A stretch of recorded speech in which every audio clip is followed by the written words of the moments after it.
Okay, mine is working. Okay, perfect. Do you know how many people you're expecting today? Uh, 4 people have registered, then we don't know how many will come. Sure. There are 4 people? 4, yeah. 4. Okay. Well, we'll see who comes. Yeah, exactly. Yeah, that's great. And you can even, like, we'll still do it because even it will stay on the Connectra channel, the recording, and Sure. on the YouTube channel both, so people can watch it in the future also. Great. So just now nobody is there, so we'll wait for a few minutes. Sure. Yeah. Have you gotten away at all this summer, Kozar? So far, so good. Yeah, that's nice.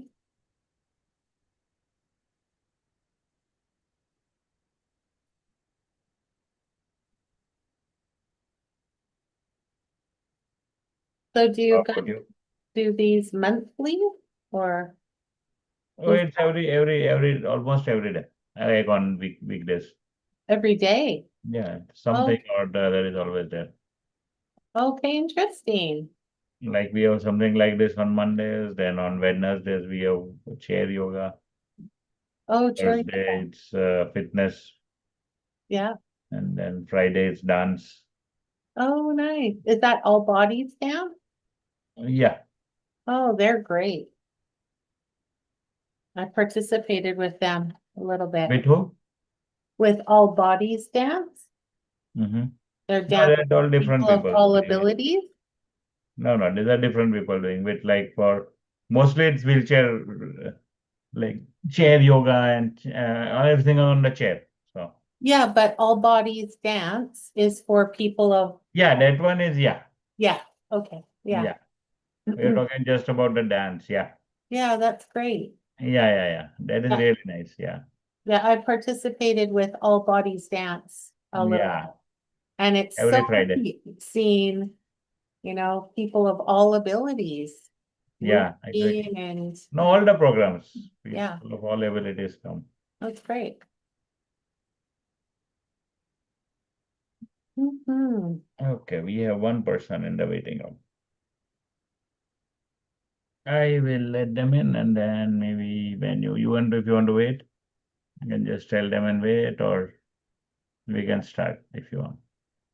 Good.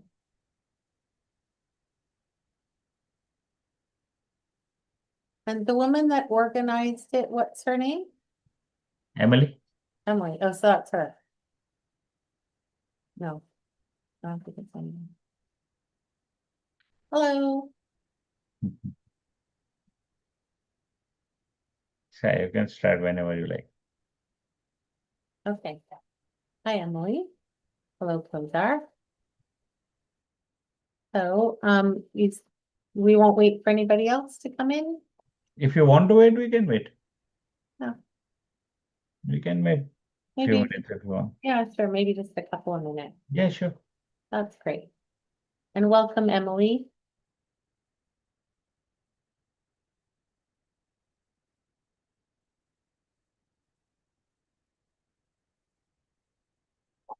It's a lovely day today. Maybe people are outside playing.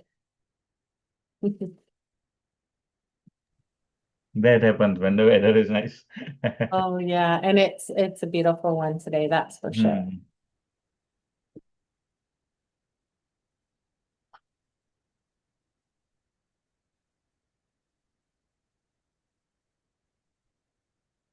Great. Okay, well, I'll get started. Okay. So, let's start my slideshow. Great. So, hello, my name is Liz Sharna. I'm with Pathways Serious Mental Illness Society, and I'm happy to be here today to tell you all about what we do. So I am the executive director here at Pathways Serious Mental Illness, and um, just checking in with people that are online here to to ask, what were your thoughts when you saw that Pathways Serious Mental Illness was presenting today? What do you want to learn today? And if you want to write anything in the chat, you're welcome to do that. But I'll go ahead and tell you a little bit more about who we are. So we are a nonprofit. We are families helping families, and all of our programs and services are provided with the aid of volunteers.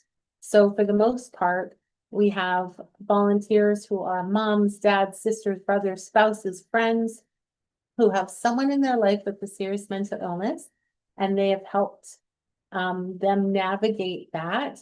And now they're helping other families who have a loved one with a serious mental illness navigate life with them. And we get funding through donations and grants, personal, corporate, and government. Our mission is to help families really who have a loved one with a serious mental illness, and you know, where you can go to a counselor or a doctor and learn more about serious mental illness. We know how impactful it is to be able to come to Pathways and to meet other moms and dads and sisters and brothers who have lived experience, a shared experience with a loved one with a serious mental illness. So our mission is to support, educate, advocate, and share information with people, family members, friends who have a loved one with a serious mental illness. Our programs and services are, like I said, support. We offer one-to-one support, and that's where you can be connected with another family member or support coordinator.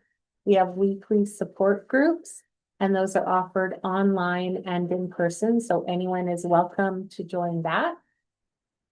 We help with crisis intervention and recommendations or resources for legal issues. For education, we have a family-to-family course, which is a really great course. That is also offered online and in person, and it really takes people through learning about serious mental illness, learning about treatment, learning about how to take care of yourself as a caregiver, how to write a crisis plan before a crisis, how to communicate better with your loved one with a serious mental illness. That's a really great course.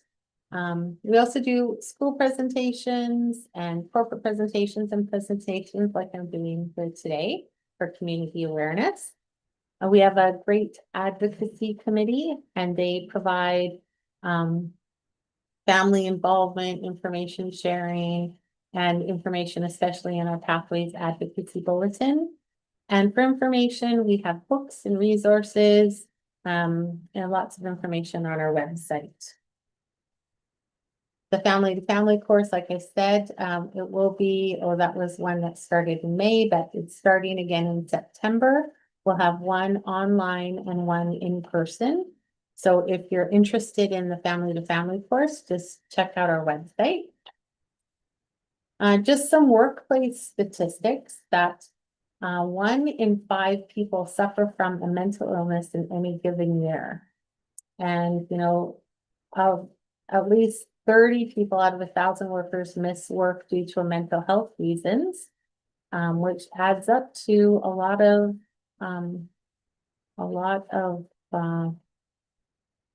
money in lost productivity each year.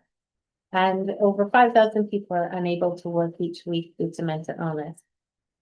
These are some of the stats we share when we do corporate presentations. So some of the stats in BC as well is that Canada's highest rate of hospitalization due to mental illness and substance abuse happens here in British Columbia. And schizophrenia affects 1 in every 500 people. So just with the stats, we know that we probably all know somebody with a serious mental illness. Then I just have a question. Are mental health and mental illness, are they the same? And if you want to write your answer in the chat, you can do that. Mental health and mental illness, are they the same? So they're not the same. everyone has mental health. It can be positive or negative, and it does benefit from ongoing attention, certainly things that we choose to do to uplift our mental health. Mental illnesses are characterized by alterations in thinking, mood, or behavior associated with significant distress and impaired functioning. And they say that certainly this is an ongoing. So if something is happening, it's persistent, it's happening for weeks and months, and it's not changing, then in many cases you do need treatment. So it's possible to have a positive mental health and have a serious mental illness. So you could have the medication to be helping your serious mental illness work for you and for you to be well that way. And you can also still have positive mental health. So we talk a lot at Pathways about early intervention and warning signs. So part of our education is to help people understand what they're seeing sometimes. And if we can notice people's changing in behavior, if we know what somebody is like when they're well and we start to see their behavior change, then it's important to recognize that and see how we can help. So some general warning signs are excessive worrying or overthinking. So again, they're excessive and persistent. So it's not just being in a low mood or an anxious mood for a day. It's going on for 2 weeks or a month. It's going on for a longer amount of time. Feeling excessively low or sad, decline in personal hygiene, loss of interest in activities, and a delusion or psychosis. So we have a video about anosognosia, which is also something else to pay attention to as a part of an early warning sign. And I'll just play this video for you.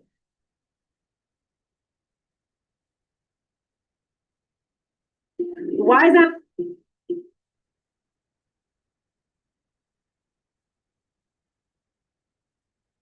Sorry, it's just buffering in here.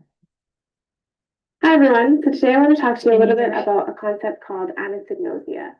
So anosognosia is the symptom of a severe mental illness such as schizophrenia or schizoaffective disorder that impairs a person's ability to understand or to perceive their own diagnosis or treatment. In other words, this is when someone is unaware of their own mental condition or when they have difficulty perceiving or understanding their condition accurately. Now, this is different from simply being in denial about an illness, and it's more a lack of insight into an illness. Anosognosia is the single largest reason why people living with schizophrenia or bipolar disorder refuse medication or refuse to seek treatment. So it's obviously very hard to understand that you need to take medications or that you need to seek treatment when you don't believe that there's anything wrong or that you have an illness of any kind. So this is why it makes it so difficult when individuals are experiencing anosognosia to ensure proper treatment of their illness. I myself have gone through periods of anosognosia where I myself don't really think that I have schizoaffective disorder or that I don't have a mental illness. And so it's important to note that anosognosia varies and it kind of ebbs and flows in individuals. The variations in awareness are typical in anosognosia, so it's not something that you can just overcome. Sometimes you can gain more insight into your illness and have better awareness of what you need to do in order to keep it under control. But then you can go again into periods of anosognosia where you don't think that you are ill. So what do you do about anosognosia? A few things that have worked for me have been research around my illness. So going to the library, doing some research online, taking classes in university or just taking classes in general. Some are offered through local community programs and whatnot that can just give you more information about your illness, and that can really help with insight. Peer support groups have also been really helpful for me in terms of building up insight.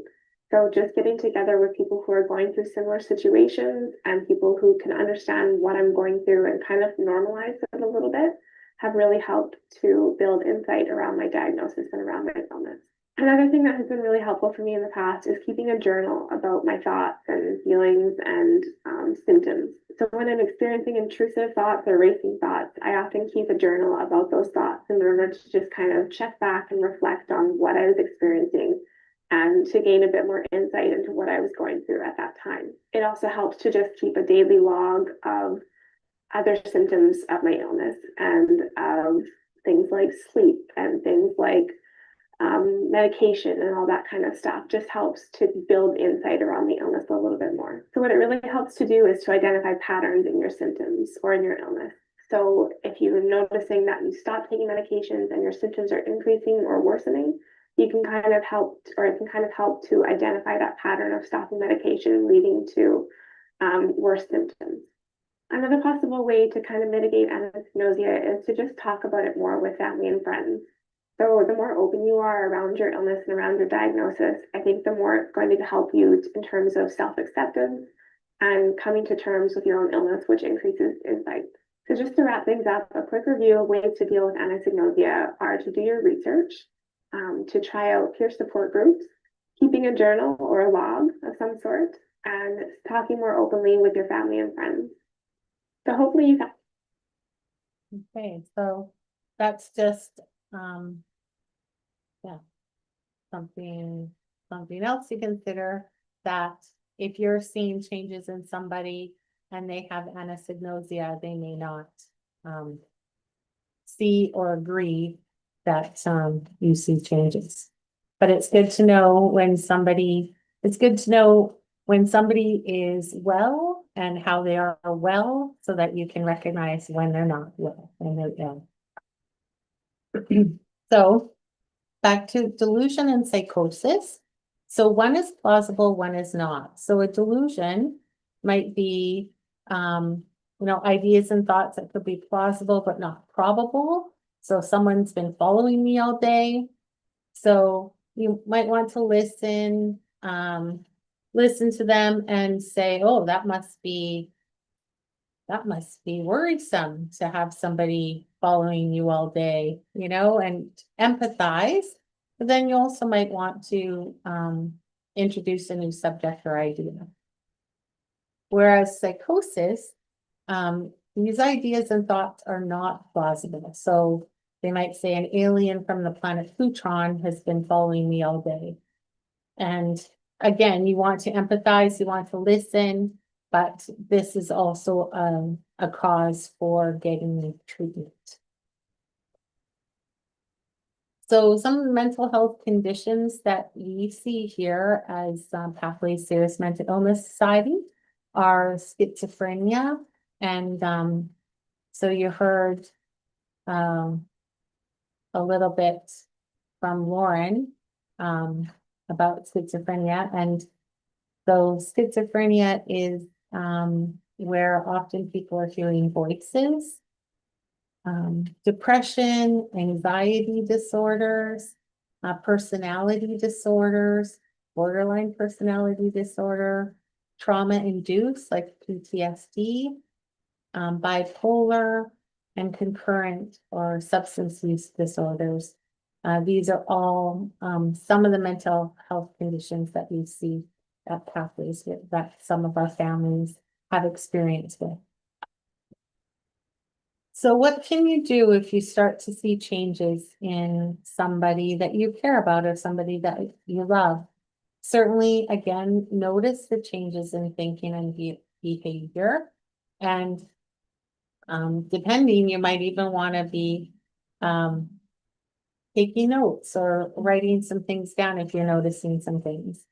Have a conversation with the person, suggest that they get help, and be courageous. It's hard to talk to people sometimes about what you're observing, especially if it could be a serious mental illness. But having that conversation is important. So another video for you. As a parent, you never want to believe that there's something wrong, with your child that is serious. When I saw my daughter struggling so badly, I couldn't help her. I couldn't stop what was hurting her. I was terrified I was going to lose her at that time. And I got the phone call, and she said, you know, hey, Janet, I just need to let you know Jordan is, she's fine, but she's at Emerge at Lovins Gate. Getting that phone call that she was in the hospital was terrifying, but also a relief. At that point, I didn't know the detail, but I was grateful that that's where she was instead of in the forest and having taken her own life. Shortly after Jordan came home from the hospital, somebody said to me, Janet, I heard about this course and this place. You should look this up. It was called Pathways, Serious Mental Illness Society. I looked up what resources they had, but what caught my eye was a course that was called Family to Family. And it's to help you as the caregiver who has a loved one to navigate the system and cope. And I thought, boy, do I need that. Mission at Pathways Serious Mental Illness Society is to support and educate and provide advocacy for people who have a loved one with a serious mental illness. Pathways is really striving to help families in the community, helping people who have a loved one with a serious mental illness find hope and find resources and not feel isolated. So we have family course, we have peer support groups and one-to-one support. We have family members who have been through crisis with their own loved ones, supporting other family members who are going through crisis. The family course is really important because people often feel isolated and alone when they have a loved one with a serious mental illness. They're not sure who they can speak with. So it gives people an opportunity to connect and to learn. So the Family to Family course, I was in this classroom, all these people who had a daughter, a son, a brother, a spouse. I'm hearing what they're going through, and I knew I wasn't alone, and it gave me a lot of comfort. I learned very valuable skills about how to communicate with Jordan to help her get through really tough times and moments. And the more I learned, I felt like we were going to be okay.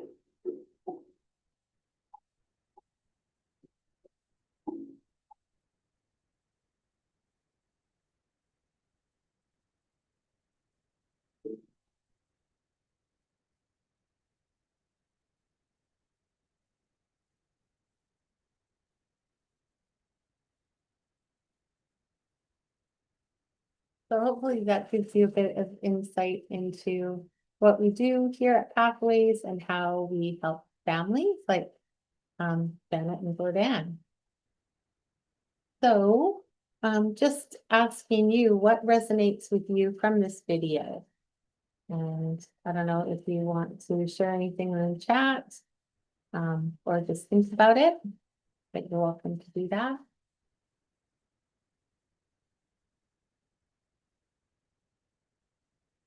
And how can mental illness affect others? Well, certainly we know that it affects family members, but it also affects friends, co-workers, aunts and uncles, grandparents, neighbors. Really, a mentally ill loved one impacts everyone. And so having some education, some information, some support to recognize and to support the person that you love is important. So certainly, stigma is something that we deal with serious mental illness.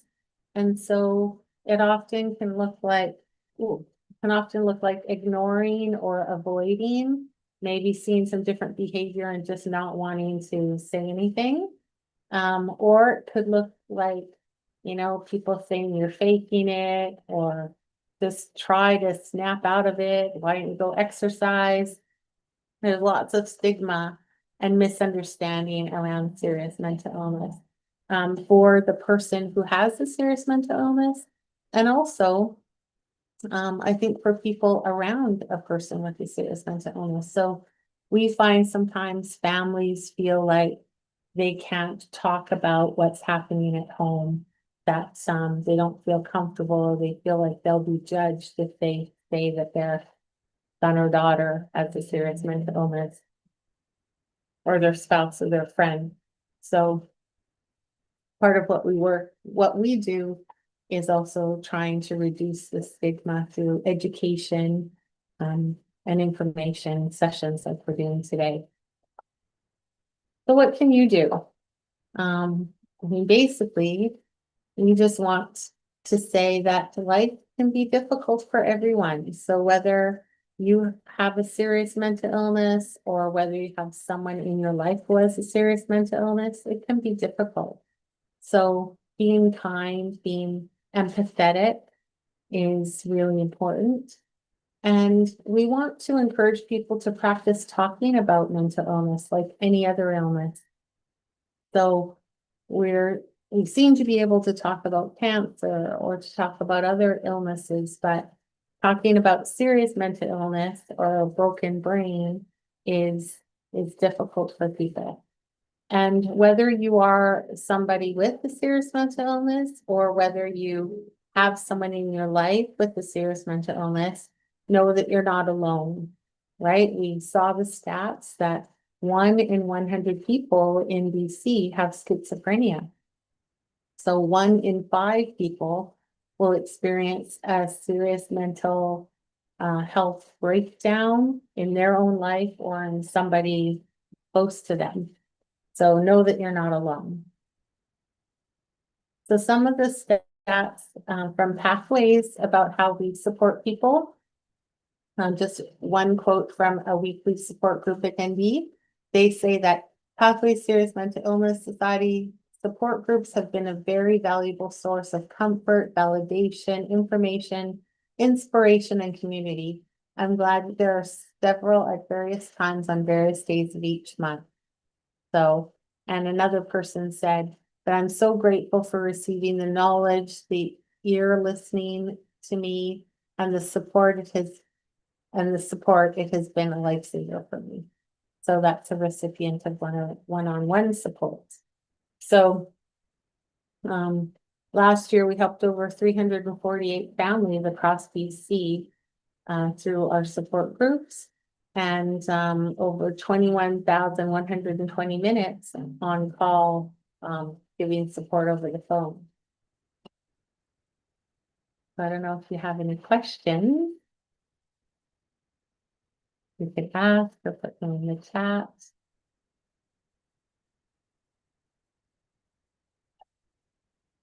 We want to share some of the resources available on the North Shore.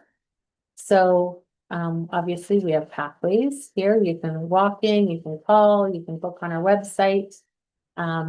We have an education coordinator named Aurelia. Our support coordinator is Valeska. And our information at pathwayssmi.org is an email that you can reach any of us at. There's also Coast Mental Health that offers free counseling and peer support services as well.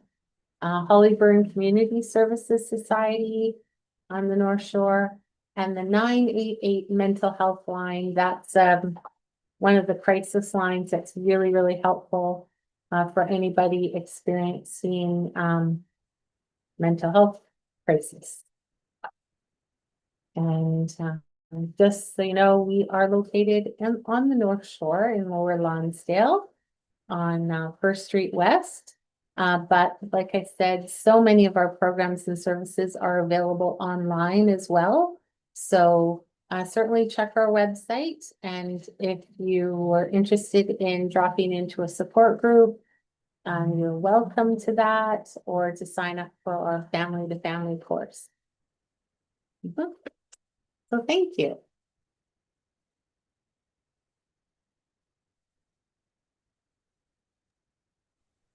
Okay, that was a lot of information. Yeah. Yeah, so if there are no questions, we can end the program. Okay. Yeah. Well, thank you so much for having me, and I hope that this reaches people that need to hear it. Yeah, of course. It will stay on our channel also. Anybody can watch it in the future also. Excellent. Well, thank you so much. Thank you, Thank you for Kozar. coming. Yeah, okay.